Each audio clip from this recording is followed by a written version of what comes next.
Now when the Queen of Sheba heard of the fame of Solomon, she came to Jerusalem to test Solomon with hard questions, having a very great retinue, camels that bore spices, gold in abundance, and precious stones. And when she came to Solomon, she spoke with him about all that was in her heart. So Solomon answered all her questions. There was nothing so difficult for Solomon that he could not explain it to her.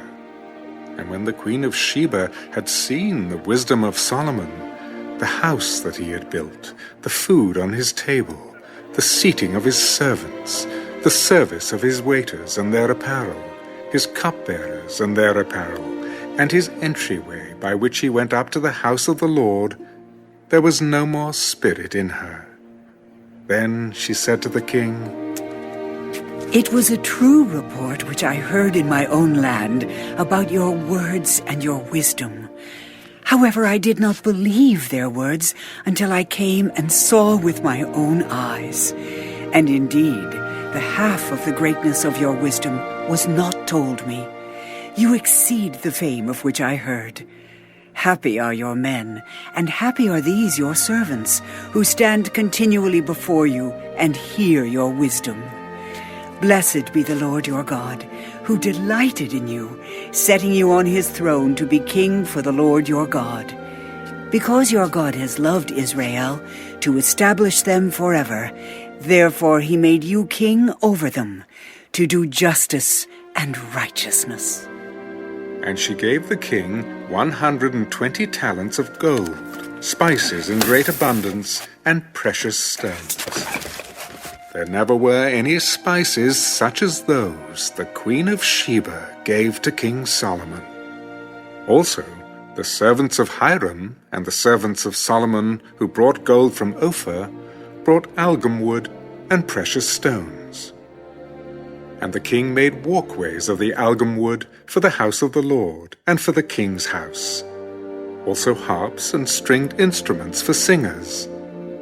And there were none such as these seen before in the land of Judah. Now King Solomon gave to the Queen of Sheba all she desired, whatever she asked, much more than she had brought to the king. So she turned and went to her own country, she and her servants. The weight of gold that came to Solomon yearly was 666 talents of gold, besides what the traveling merchants and traders brought. And all the kings of Arabia and governors of the country brought gold and silver to Solomon. And King Solomon made 200 large shields of hammered gold. 600 shekels of hammered gold went into each shield. He also made 300 shields of hammered gold. 300 shekels of gold went into each shield. The king put them in the house of the forest of Lebanon. Moreover, the king made a great throne of ivory and overlaid it with pure gold.